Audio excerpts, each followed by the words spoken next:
tu n'auras pas cet avenir de poisson que tu vas conduire dans le royaume de Dieu.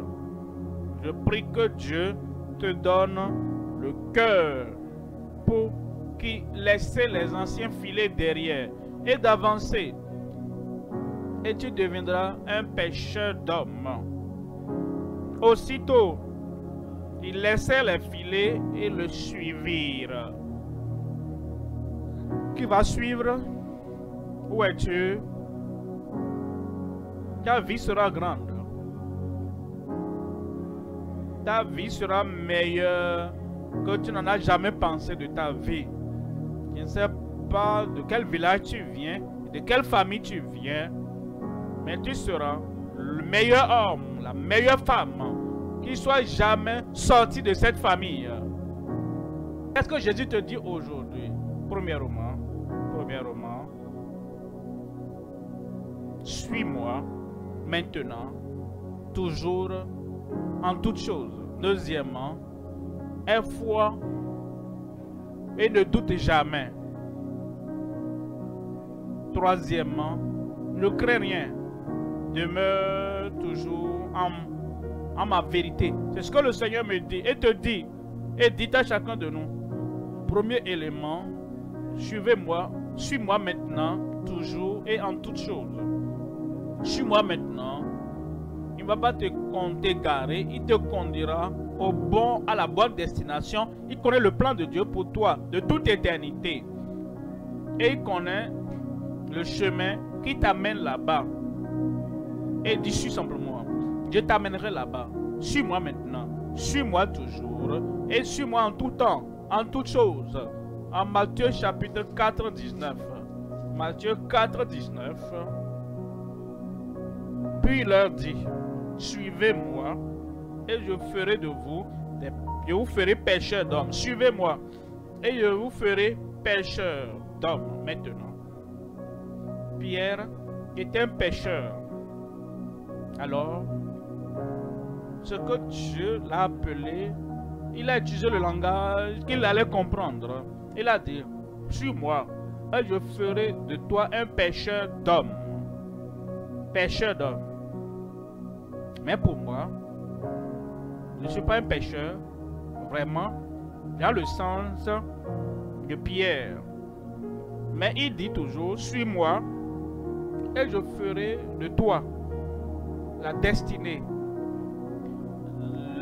L'homme, la femme que tu dois être, tout ce que tu dois faire, suis-moi, et je ferai de toi. Et il fera de toi. J'ai dit, fera de toi. Tu dis, mais qu'est-ce que je suis censé faire? Il a mis le rêve dans ton cœur déjà. Voyons Joseph, suis-moi, et je vais accomplir le rêve. Regardez Josué, comme Josué suivait, il l'a appelé pour être une autre personne. Suis-moi. Tu es censé être un capitaine. Tu es censé être un docteur. Tu es censé être un ingénieur. Est-ce que tu es censé être un paysan, cultivateur? Est-ce que tu es censé être un jardinier? Est-ce que tu es censé être une personne qui a des chaînes de restaurants? Est-ce que tu es censé être une personne politique? Il dit, je sais pourquoi tu es créé. Je sais pourquoi tu es là. Suis-moi et je ferai de toi une personne professionnelle de distinction au nom de Jésus. Il le fera pour toi. Il le fera pour toi. En grandissant comme écolier, j'étais comme vous, tous les enfants.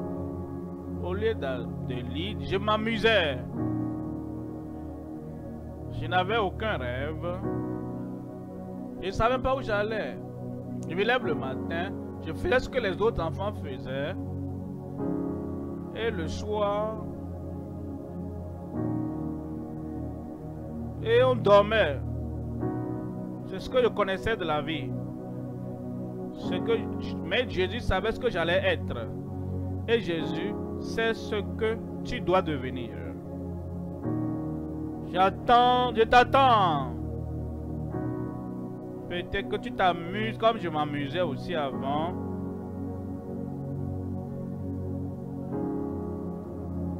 Je n'avais aucun objectif, rien du tout. Mais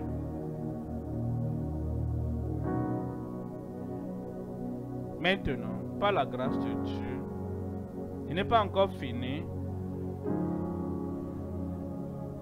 Il va commencer à le faire pour toi. Et il fera de toi. Et tu vois là où je suis maintenant. Nous sommes au stade ici. Et vous voyez,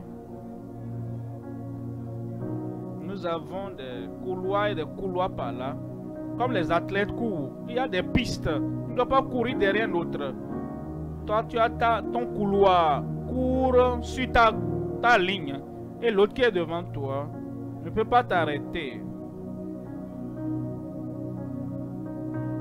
Et l'autre personne prend une autre ligne. J'ai aussi ma ligne, mon couloir. Toi aussi tu as.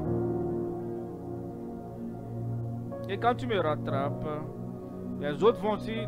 Personne ne va te rattraper. Tu vas pas dire, pasteur, quitte ta ligne. Parce que je suis derrière et je vais te dépasser. Il dit non, reste sur ta ligne. Et comme tu restes sur ta ligne, Dieu fera de toi qui t'a appelé pour être. Mais tu dois le suivre. C'est ce qu'il te dit. Il dit, suivez-moi. Et je ferai de vous des pêcheurs d'hommes. Verset 20. Verset 20, il dit, aussitôt, ils laissaient leur filet. Il y a des gens qui sont attachés à leur filet. Ils ont raté le jour de la Pentecôte. Il y a des gens. Je ne peux pas quitter le connu pour l'inconnu. Je ne sais pas ce que l'avenir me réserve dans 3 ans, dans 3 ans et demi, dans 4 ans. Je ne sais pas ce que l'avenir me réserve. Je vais m'attacher à mes filets aussi longtemps que tu t'attaches aux anciens filets. Tu n'auras pas cet avenir de poisson que tu vas conduire dans le royaume de Dieu. Je prie que Dieu te donne le cœur pour laisser les anciens filets derrière et d'avancer. Et tu deviendras un pêcheur d'hommes. Aussitôt, ils laissèrent les filets et le suivirent. Qui va suivre? Où es-tu? Ta vie sera grande. Ta vie sera meilleure que tu n'en as jamais pensé de ta vie. Je ne sais pas de quel village tu viens, de quelle famille tu viens, mais tu seras le meilleur homme, la meilleure femme qui soit jamais sorti de cette famille. Deuxièmement, il dit, aie foi et ne doute jamais à aucun moment. Tu n'as pas forcé Dieu à te faire une promesse. Parce qu'il t'a regardé et t'a aimé. Il t'a aimé à cause de ce que son fils bien-aimé a fait pour toi. Tu es jeune, mais il t'aime. Tu grandis, mais il t'aime. Parfois, tu fais des erreurs, mais il t'aime tout de même. Et il ne regarde pas ce que tu es maintenant, il regarde ce que tu deviendras après qu'il aurait œuvré dans ta vie. Il est en train d'agir sur toi. Il agit en moi. Si tu vas à l'usine et tu vois ceux qui sont en train de fabriquer quelque chose, tu vas à l'usine, tu vois ceux qui sont dans l'industrie de la céramique et tu vois ce qu'ils essaient de fabriquer. Tu dis ça là, ce n'est pas assez bon. Non, ça ce n'est pas beau. Ceci là n'est pas bien lisse. Et le potier te dira, le pot là est toujours en fabrication. Tu es venu très tôt et tu as vu ça très tôt. Reviens dans une semaine et viens regarder ça. et tu verras le modèle. Tu verras la maison. C'est la même chose avec toi. Quand les gens te regardent maintenant, ils disent, celui-là, il n'est pas assez bon. Tu dis, je suis toujours un produit en fabrication. Il n'a pas fini avec moi. Est-ce qu'il a fini avec toi? Parce qu'il n'a pas encore fini avec toi. Tous ces gens qui viennent, qui te critiquent, il n'est pas assez bon, il n'est pas assez lancé, il n'est pas assez gros, il n'est pas assez ceci, il n'est pas encore un aspect. Tu dis, ne commentez pas. Je ne suis pas encore un produit fini. Le Seigneur est toujours en train d'agir, d'œuvrer en moi. Ma fille là-bas, le Seigneur est en train de travailler sur toi. Mon fils là-bas, le Seigneur est en train de travailler sur toi. Laissez-les revenir dans une semaine, dans une autre année. Ils verront quelque chose qu'ils n'ont jamais espéré voir. Ils le verront dans ta vie au nom de Jésus. Et toi, tu dois avoir foi en Dieu. Dieu m'a appelé. Et qu'est-ce que Jésus me dit aujourd'hui? Marc, chapitre 11, verset 22. Jésus prit la parole et dit, ayez foi en Dieu. La montagne est là, ayez foi en Dieu. Les larmes coulent dans vos yeux, ayez foi en Dieu. Quelque chose d'inattendu est arrivé, ayez foi en Dieu. Regardez la porte qui est ouverte avant et cette porte semble être fermée maintenant. Ayez foi en Dieu. Si vous avez foi en Dieu, toute porte fermée sera ouverte. Regardez le verset 23. Verset 23, il dit, je vous le dis en vérité, si quelqu'un dit à cette montagne, ôte-toi de là et jette-toi dans la mer, et s'il ne doute point en son cœur,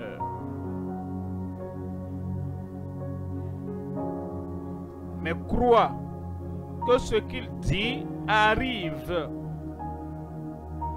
il le verra s'accomplir. J'aurai, toi tu l'auras, il aura, elle aura ce qu'il dit. Tout ce qu'il dit, et c'est ce que tu auras.